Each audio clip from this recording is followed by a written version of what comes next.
চলো আজ আমরা একটু ঘুরে আসি। কোথায় যাচ্ছি চলো, আসলেই দেখতে পাবে। 3, 2, 1 হ্যাঁ, ভিডিওর শুরুতে তোমরা কিন্তু বুঝেই গেছো যে আজকে আমরা ঠিক কোথায় চলে এসেছি। হ্যাঁ, আমরা এসেছি আজকে দিল্লির অন্যতম একটা জনপ্রিয় জায়গা পিএম গ্যালারি বা প্রধানমন্ত্রী সংগ্রহশালাও বলা চলে। এখানে কিন্তু আশেপাশের পরিবেশটা ছিল খুবই সুন্দর আর মনোরম। দেখতেই পাচ্ছ তোমরা যে কতটা পরিষ্কার পরিচ্ছন্ন আর কতটা সুন্দরভাবে সব কিছুই সাজানো গোছানো। তো চলো আমরা এবার একটা টিকিট কেটে নিই। এমনি এমনি তো আর ঢুকতে দেবে না ওর মধ্যে টিকিট ছাড়া, তো টিকিট কাটার জন্যই চলে এসেছি এখানে। টিকিটের দাম কিন্তু একদমই বেশি না, মাত্র 50 টাকা এন্ট্রি ফি। তো চলো ভিতরে যাওয়া যাক।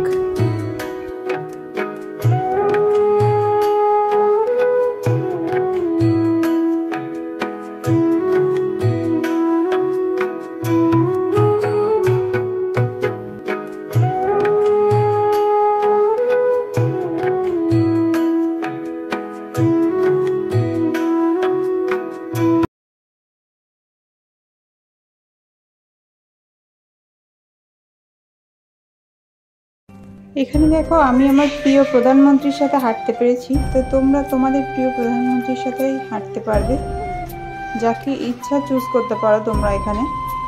তো ওনার সাথে সেলফিও নেওয়া হয়েছিল আমার, কিন্তু ভুলবশত কোনো কারণে সেটা আমার ইমেল আইডিতে এসে পৌঁছায়নি। তো দেখো এটা কিন্তু জওহরলাল নেহেরুর বেডরুম।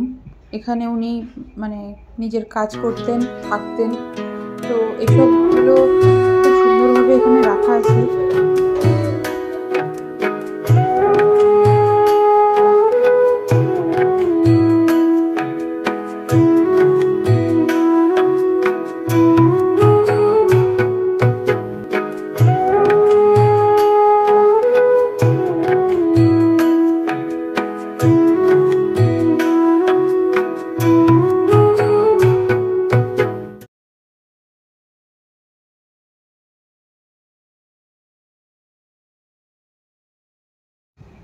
এসো আমরা এবার একটু আমাদের ইতিহাসের পাতা উল্টে দেখি।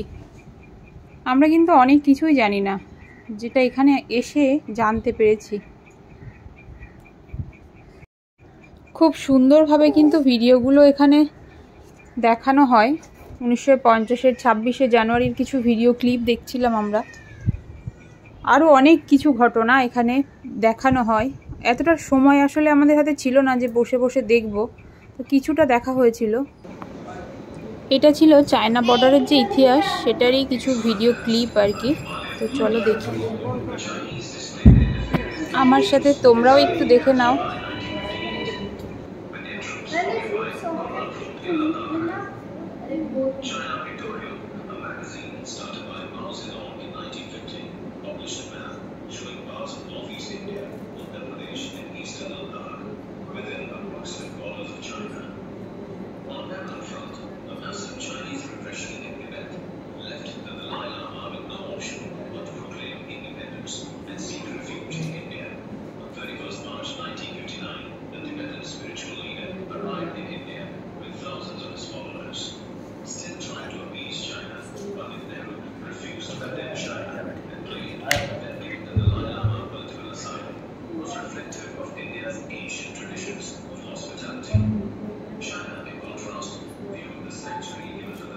তো এবার আমরা দেখতে আসলাম ইন্দিরা গান্ধীর যে বেডরুম সেটাই। তো চলো তোমরাও দেখো। এখানে উনি থাকতেন, ওনার কাজকর্ম করতেন। খুব সুন্দরভাবে বেডটা সাজিয়ে গুজিয়ে রাখা আছে। এসো এবার আমরা একটু দেখে নিই যে আমাদের প্রাক্তন প্রধানমন্ত্রীরা এবং বর্তমান যিনি আছেন তাদের পাওয়া কিছু মূল্যবান উপহার আমাদের দেশের জন্য। তো এসো দেখতে থাকি। এখানে কিন্তু প্রত্যেকটা কোথা থেকে পাওয়া, কিসের জন্য বা কিভাবে, সব কিছুই ডিটেলস আছে। তো সেগুলো বলতে থাকলে ভিডিওটা তো প্রচুর বড় হয়ে যাবে, সেগুলো আর বলা সম্ভব হচ্ছিল না। তো দেখতে থাকো। এটা জাপান, এটা চায়না,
এরপর আমরা চলে এসেছিলাম হেলিকপ্টার রাইডে। তো চলো, তোমরাও চলো আমার সঙ্গে। ভয় পাচ্ছ না তো?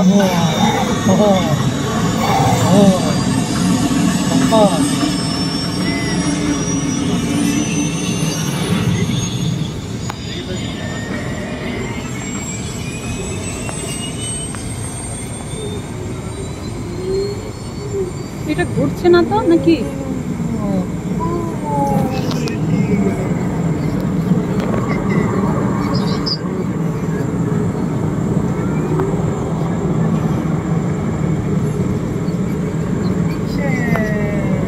ये है शानदार ढोला सादिया सेतु। ये पानी पर 9.15 किलोमीटर लंबाई के साथ भारत का सबसे लंबा स्थायी बीम पुल है।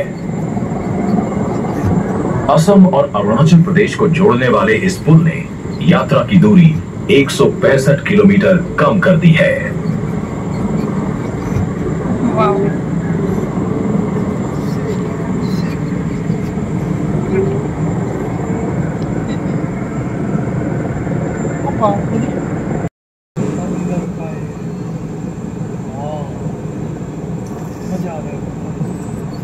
এইটা শুধু কাঁপছে, ডান দিক বাঁ দিক। হ্যাঁ,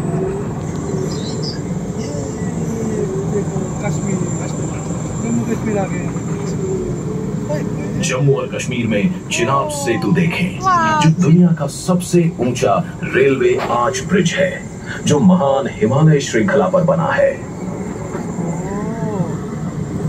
वाव।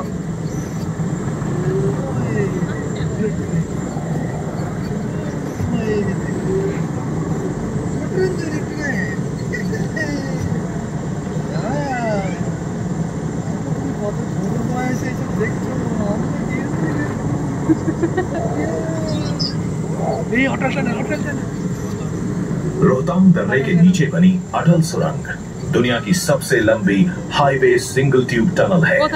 ये लद्दाख को पूरे साल कनेक्टिविटी और हमारे सशस्त्र बलों को रणनीतिक लाभ प्रदान करती है।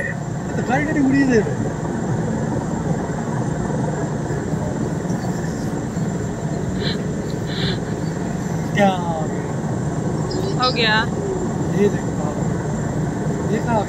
भारत की तट रेखा की क्षमता को समक्ष लाने वाली ये सागरमाला परियोजना है, जो तटीय नौवहन और अंतर्देशीय जलमार्गों के 14,500 किलोमीटर नौगम्य जलमार्गों के पत्तनों की विकासोन्मुखी है।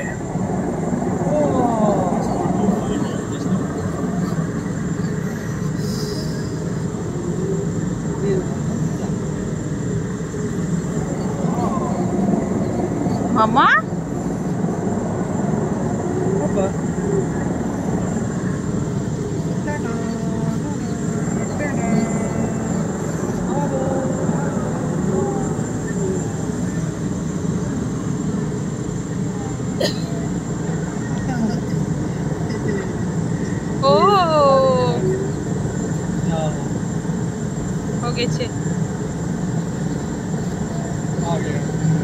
आशा है कि आपने भारत के कुछ सबसे नवीन विकास कार्यों पर आधारित इस रोमांचक सवारी का आनंद लिया होगा।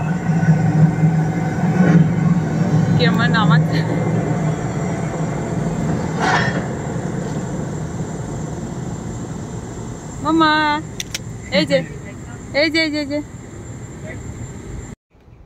নরেন্দ্র মোদীজি যে হেলিকপ্টার রাইড করেছিলেন 2023-এর 25শে নভেম্বর, উনি যে পোশাকটা পরেছিলেন সেটাও এখানে রাখা আছে, দেখো।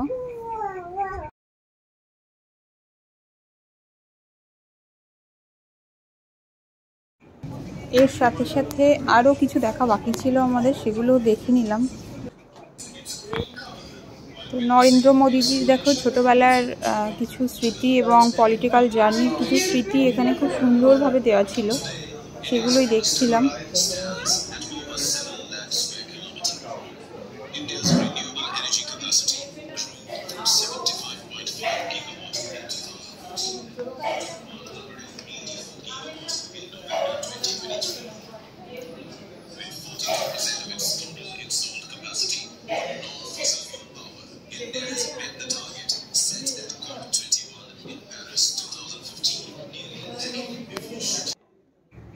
মন কি বাত অনুষ্ঠানের যে এপিসোডগুলো আছে প্রধানমন্ত্রীজির, তো সেগুলোই এখানে সুন্দরভাবে দেওয়া আছে, শোনার জন্য ব্যবস্থা আছে সেই সুন্দর।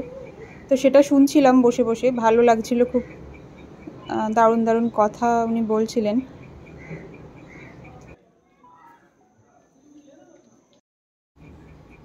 তো সব কিছুই খুব সুন্দরভাবে দেখে নিয়েছি আমরা। খুব একটা যে ভিড় ছিল সেটাও না, আবার একদম যে ফাঁকা ছিল সেটাও না, তো ভালোভাবে দেখতে পেরেছি সবটাই।